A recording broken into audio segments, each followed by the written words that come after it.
देखिए, अभिमन्यु कुहाड़ जी ने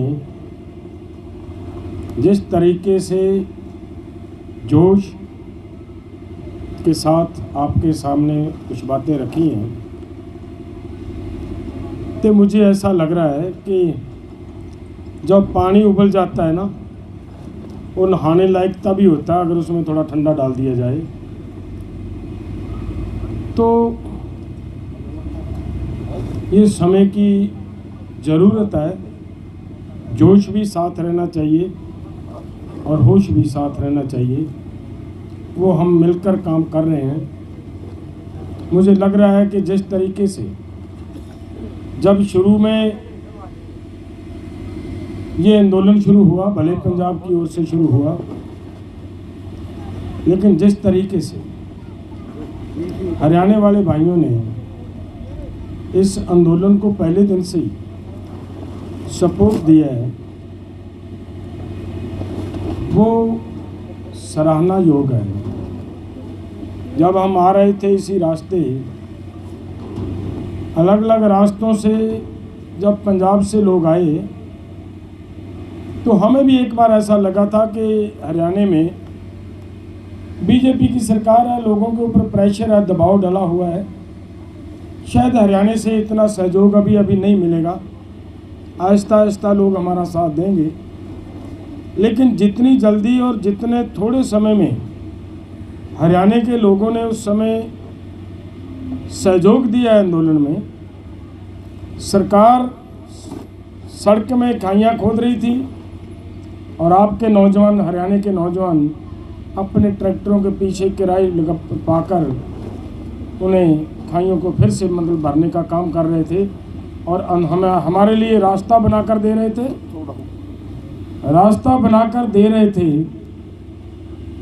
और जगह जगह पर बहुत थोड़े समय में लंगर लगाकर हमें रोक रोक कर खाना खिलाकर हमारा सहयोग करते हुए जब हम दिल्ली में वहाँ पर पहुँचे, तो मुझे ऐसा लगा जितने हम उतने हमारे साथ हमारे हरियाणा के भाई भी वहाँ पर बैठे थे। बहुत थोड़े समय में आप में वो जागृति आई और उसने इस आंदोलन को समझते हुए आपने सहयोग किया। और उसके बाद उस समय हम लड़ रहे थे तीन काले कानूनों को ख़त्म करवाने के लिए, एमएसपी गारंटी का कानून लेने के लिए, और 2-3 मांगे जो थी उनके लिए हम लड़ रहे थे। तो सभी सोच रहे थे कि सभी किसानों की ये लड़ाई है, सभी किसानों की मांग है, सभी को मिलकर लड़ना चाहिए, लड़ना पड़ेगा। जब 26 जनवरी को वो सरकार ने अपनी चाल चलने में कोई कसर नहीं छोड़ी, तो एक बार आंदोलन डगमगा गया था। उसके बाद जब हरियाणा वाले भाइयों ने फिर से उस टूटे हुए आंदोलन को कंधा लगाकर फिर से संभाला, उसके लिए मैं आप हरियाणा के एक एक व्यक्ति का धन्यवाद करना चाहता हूँ। बहुत अच्छे तरीके से किया है। हम कहते हैं, आपने कहा कि पंजाब हमारा बड़ा भाई है, तो हमें महसूस हुआ कि सच में हरियाणा छोटा भाई। मैं तो अक्सर स्टेज पे ये कह भी देता हूँ कि हरियाणा के ऐसे जैसे आंदोलन चल रहा है ना, हरियाणा में जैसे अभी मैं देखकर सुन रहा था अभिमन्यु कुहाड़ को बोलते हुए, और हरियाणा के सभी जितने वक्ता बोलते हैं, ऐसे जोश होता है। तो हम जो देख रहे थे कि हरियाणा के कल्चर में, ये किसी की बस की बात नहीं है, हरियाणा के कल्चर में है कि हरियाणा के लोगों के अंदर थोड़ा ज़्यादा एग्रेसिव होते हैं, ज़्यादा गुस्सैले होते हैं, जल्दी गुस्सा पकड़ते हैं। ये बड़ी कमाल की बात है, इस बार नज़र आ रही है कि हरियाणा, मैं देख रहा हूँ कि हरियाणा के लोग और इतना ठंडा ठंडा हमारे साथ कदम के साथ कदम मिलाकर चल रहे हैं। सच में बड़े और छोटे भाई की चाल मिलकर चल रही है। ये हकीकत बात मुझे नज़र आ रही है और आपकी ये प्रशंसा की बात है जो मैं महसूस कर रहा हूँ, और समय के मुताबिक इसकी ज़रूरत भी है। लड़ाई जब कभी लड़ते जाए, कभी भी हो लड़ाई, उसको देखना पड़ता है कि किसके साथ लड़ रहे हैं, आगे वाला कैसा है, उसकी शक्ति कैसी है, उसका दिमाग कैसा है। अगर उन सभी पक्षों पे हम ध्यान देते हुए लड़ाई को लड़ें तो जीत अवश्य होगी, जीत जाने कोई ऐसी बात नहीं। लेकिन इन बातों को ध्यान में ज़रूर रखना पड़ेगा। आगे वाला जो हमारा, जिसके साथ हमारी लड़ाई है, वो जितना ये कहें कि तानाशाह है, उसके साथ साथ उतना ही षड्यंत्रकारी भी है। जब षड्यंत्रकारी के साथ लड़ाई लड़नी हो ना, तब फिर बहुत ठंडे दिमाग से लड़ाई लड़नी पड़ती है। एक एक को सोच कर लड़ाई लड़नी पड़ेगी, और लड़ाई जीतनी है ना, जीते बगैर हमारा सरेगा नहीं। एक तो लड़ाई ऐसी होती है कि लड़ाई लड़ रहे हैं, जीत ले, ना जीता गया तो ना सही। ये लड़ाई वो नहीं है। ये एक ऐसी लड़ाई है कि जिसे हर हाल में जीतना है, अधूरी नहीं छोड़ सकते। जैसे अभिमन्यु कहार ने बताया कि लड़ाई हमारी संतान को बचाने की है, आने वाली नस्लों की है, हमारी बेटियों की इज्जत की लड़ाई है। जब वो लड़ाई है तो फिर ये हारने का सवाल ही पैदा नहीं होता। हमें मरना भी पड़े, कुछ भी हो, लड़ाई जीतनी है, हर हाल में जीतनी है, लेकिन ठंडे रहकर जीतनी है। समझदारी से लड़ाई लड़नी है और जीतनी है। दूसरी बात मैं ये कहनी चाहता हूँ कि ये लड़ाई जीतेंगे जरूर, विश्वास से मैं बात ये कह सकता हूँ। क्यों? देखिए, 26 जनवरी को इन लोगों ने ये कहा कि तिरंगा का अपमान कर दिया, तिरंगा को ऐसे कर दिया, तिरंगा को वैसे कर दिया। ऐसी बातें हुई, नाराज़गी भी आई, आदमियों के मन में होती है, स्वाभाविक बात होती है। लेकिन उस बात को अगर ध्यान में देखा जाए, ऊपर वाला कुछ ठीक कर रहा है।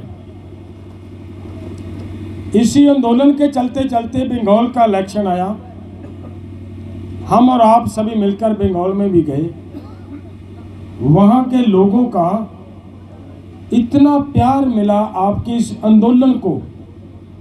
अगर वहाँ पे बीजेपी की हार हुई है तो वहाँ की सरकार जो अब बनी है, ममता बनर्जी, उसने माना है, उसने ट्विटर पर कहा है कि हमारी जीत नहीं है, ये आंदोलनकारियों की जीत है। ये मान रही है।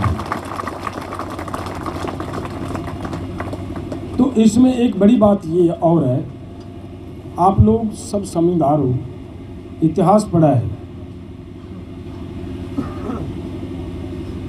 जिस तिरंगे की ये लोग बात करते हैं, कभी कभी तो सोचते हैं भी कैसी बातें करने लग जाते हैं ये लोग। अगर पंजाब हरियाणा जो आज मिल गया है, इन एक बड़ी बात और भी है, उसके लिए भी मैं बधाई देता हूँ हरियाणा को कि पहले लड़ाई थी हमारी कानूनों के खिलाफ, अब लड़ाई है षड्यंत्रकारियों के खिलाफ, और उनके षड्यंत्र के खिलाफ हम एकजुट हुए हैं। ये सबसे बड़ी बात ये है। और मैं ये कहूँ कि जो अब एकता बनी है पंजाब और हरियाणा की, ये अब टूटने वाली नहीं है। इसमें बहुत कुछ निकलेगा। इधर पंजाब और हरियाणा की एकता फिर से हो जाना, और उधर बंगाल का हमारे आंदोलन को समर्थन मिल जाना। अब इतिहास पे निगाह डालिए, जब देश की आज़ादी की लड़ाई लड़ी जा रही थी, तब भी बंगाल और पंजाब ही लड़ रहे थे भाइयों, और कोई नहीं था। पंजाब का मतलब ये नहीं कि केवल हम थे, आप लोग, ये इलाका उस समय एक था। हरियाणा पंजाब, अब कहा जाता है हरियाणा अलग है, पंजाब अलग है, लेकिन उस समय का जो पंजाब था वो हरियाणा पंजाब का, और कोई अंतर नहीं था। और बहुत सारा हिस्सा पाकिस्तान में पंजाब का चला गया। इसी इलाके से आंदोलन हुआ था और बंगाल ने भरपूर सहयोग दिया था।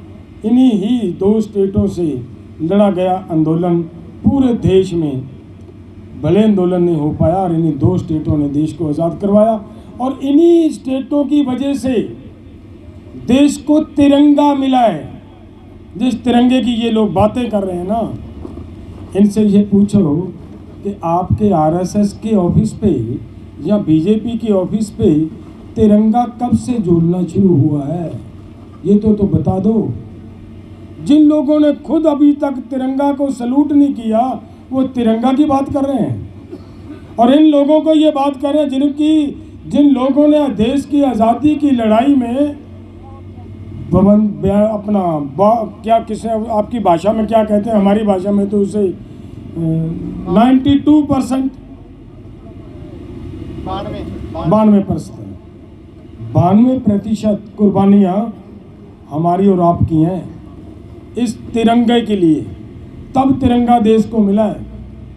ये दिखाए ना इनकी कुर्बानी क्या है। जब देश की आज़ादी की लड़ाई लड़ी जा रही थी, इनमें से बहुत सारे नेता ऐसे मिल सकते हैं जो वहाँ से मुआफ़ी मांग कर, उनके मुआफ़ी के पत्तर पड़े हैं वहाँ उनके पास, अंग्रेज़ों के पास, यहाँ से इन्होंने माफ़िया मांगी हैं कि हम आंदोलन नहीं करना चाहते, हम नहीं चाहते ऐसी आज़ादी को, जो लोग आज देश के देशभक्त बन रहे हैं। तो मेरा मतलब कहने का, मेरे दोस्तों, मेरे भाइयों, हम सब एक होकर इस लड़ाई को लड़ रहे हैं, जीतेंगे। हम जब पीछे बैठे थे, 1-2 सवाल किए थे मेरे भाइयों ने हमारे साथ, मैं फिर चाहता हूं कि मैं वो आपके साथ ज़रूर सामने कर लूं, ताकि सभी को पता चल जाए कि आंदोलन कहां पे है। देखिए, कभी आंदोलन के बारे में सभी को दिख तो जाता है, लेकिन समझ में नहीं आता कि आंदोलन कहां पे है। आंदोलन आए दिन जीत की ओर बढ़ रहा है, हर रोज जीत की ओर बढ़ रहा है। कैसे बढ़ रहा है?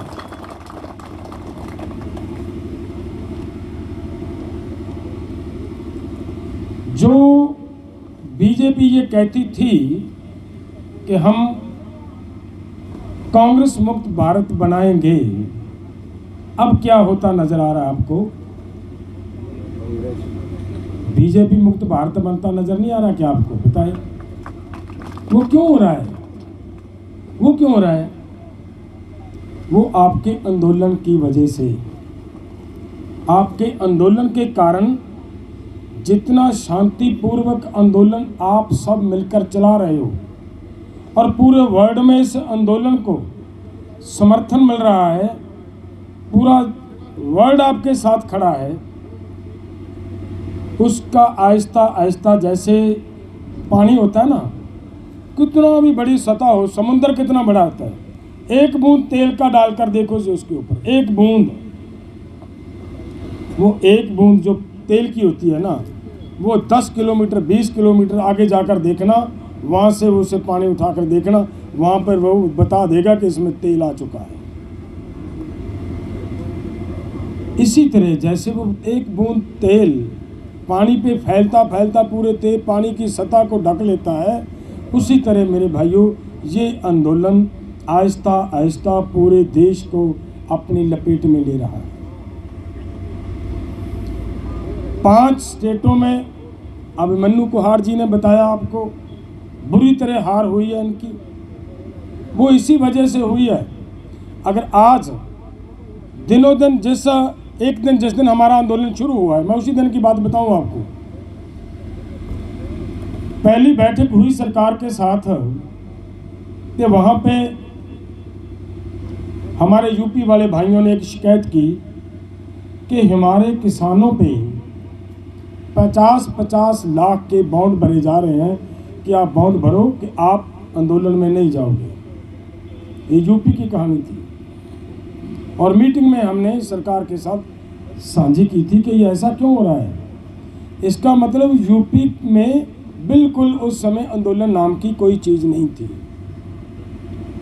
और अब क्या हो रहा है यूपी में, आप देख रहे हो।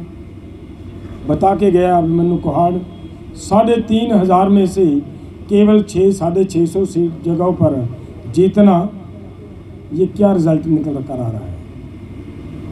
वही यूपी, पंजाब और हरियाणा में तो हम मानते हैं कि आप तो पहले ही मैंने कह दिया कि आप बहुत गुस्से वाले आदमी होते हो।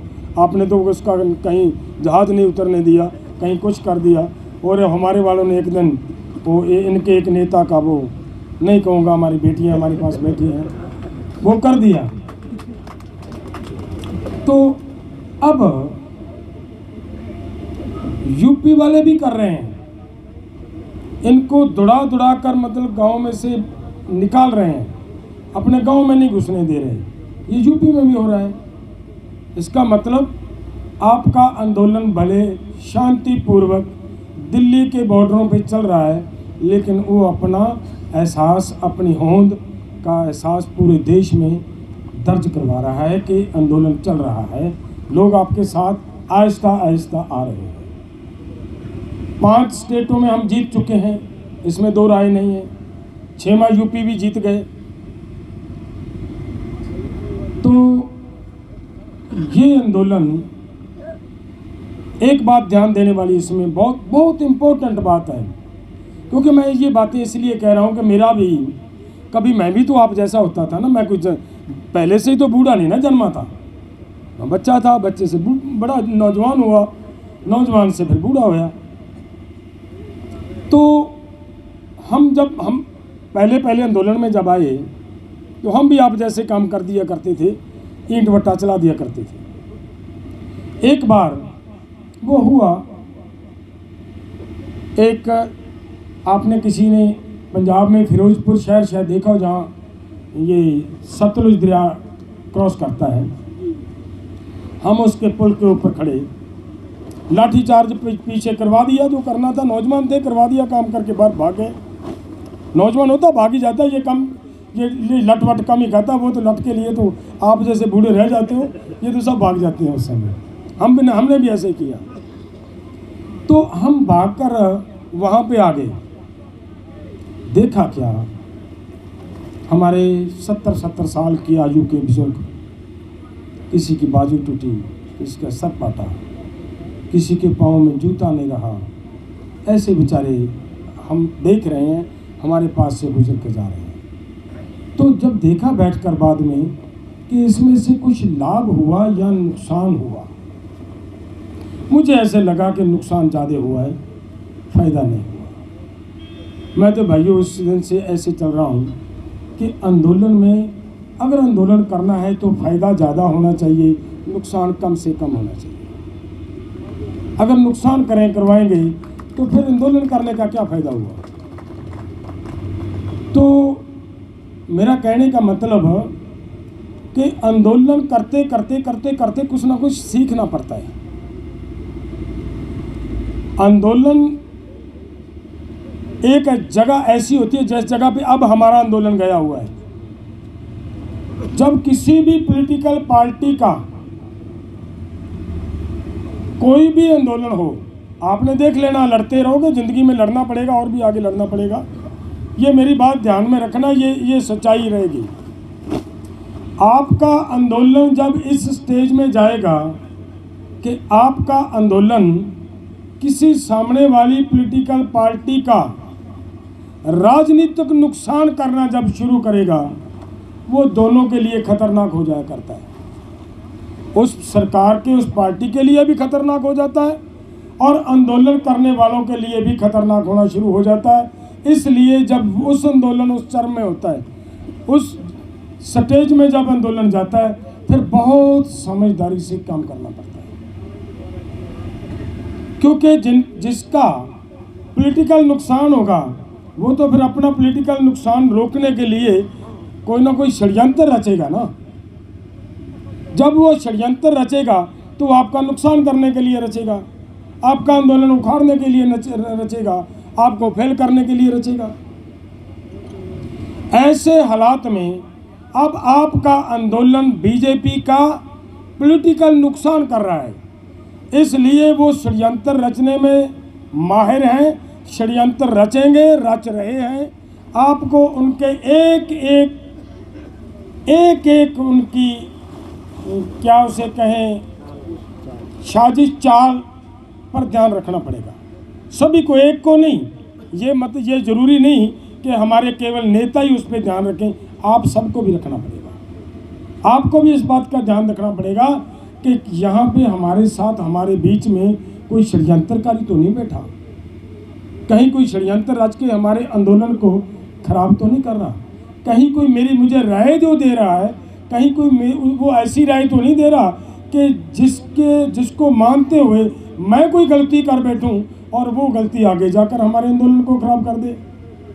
इन बातों का ध्यान रखना पड़ेगा। अब आप बीजेपी का गिराफ आहिस्ता आहिस्ता आहिस्ता आहिस्ता थल्ले ले जा रहे हो और आपके आंदोलन का गिराफ आहिस्ता आहिस्ता ऊपर जा रहा है।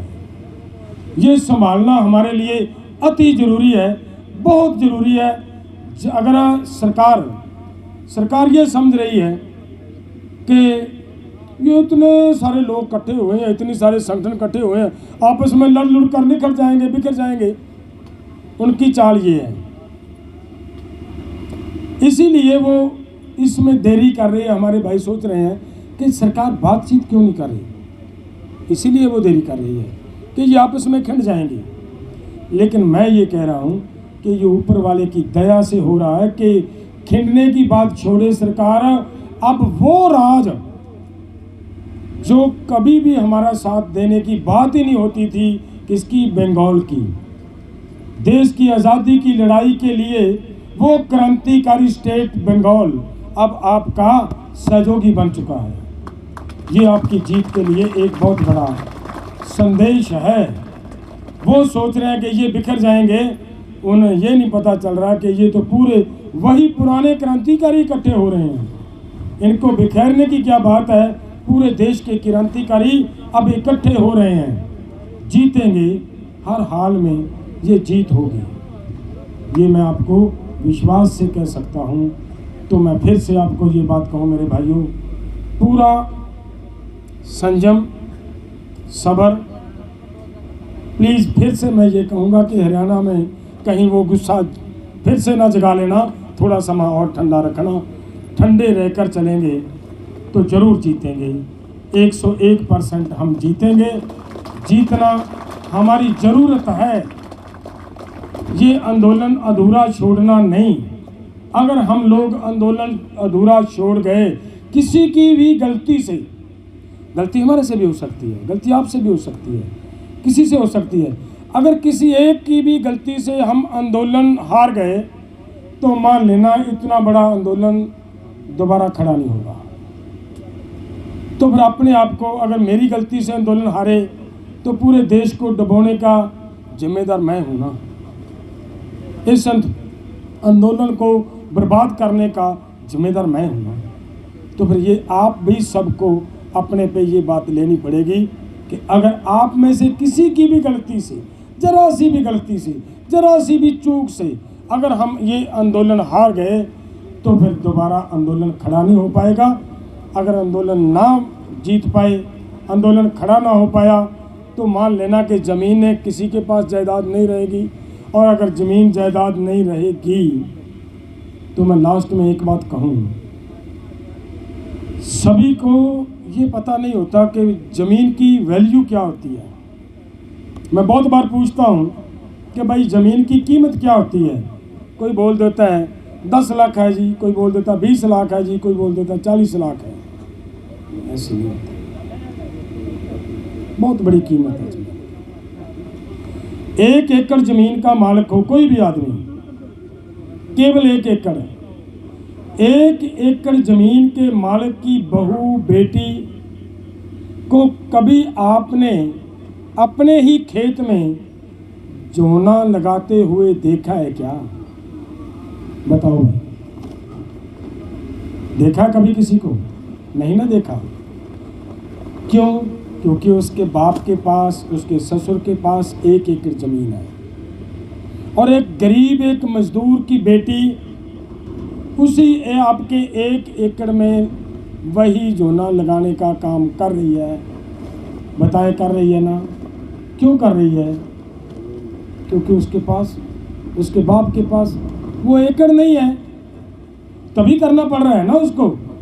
तो जब हमारे से ज़मीन छिन जाएगी तो फिर सोचना हमारी बेटी को भी किसी के खेत में जाकर काम करना पड़ेगा। अब जब गरीब की, मजदूर की बेटी काम करने जाती है ना, वो एक हौसले पे जाती है, जिस खेत में मैं काम करने जा रही हूँ वहाँ पे मेरा ताया है, वहाँ पे मेरा चाचा है, वहाँ पे मेरा बाबा है, कोई खतरा नहीं वहाँ पे। जब ताए बाबे चाचे की ज़मीन नहीं रहेगी, कारपोरेट लोगों की ज़मीन बन जाएगी, ये अडानियों अबानियों की ये ज़मीन बन जाएगी, तो उन कारपोरेटों के फैक्ट्रियों में, उनके घरों में, उनके बच्चों के लिए खिलाड़ी का काम करना, उनके रसोई का काम करना, उनके कपड़े धोने, ये काम हमारी बेटियों को करने पड़ेंगे। अगर वो करने पड़ेंगे भाइयों, तो वहाँ से इज्जतें सही सलामत वापस नहीं आएगी। हमारी लड़ाई ये है। अब समझ आई कि ज़मीन की कीमत क्या है। अब बताओ, ये ज़मीन रखनी है, रखनी है ना, रखनी है तो फिर भले आंदोलन जितना मर्जी लंबा जाए, कसम खाएं कि शांतिपूर्वक लड़ेंगे और जीतना है। जीतने समय तक हम ये आंदोलन जारी रखेंगे, किसी कीमत पर इस आंदोलन से पीछे नहीं हटेंगे। यही हमारा आपसे ये निवेदन है मेरे भाइयों। धन्यवाद। वाहिगुरू जी का खालसा, वाहिगुरू जी की फतेह।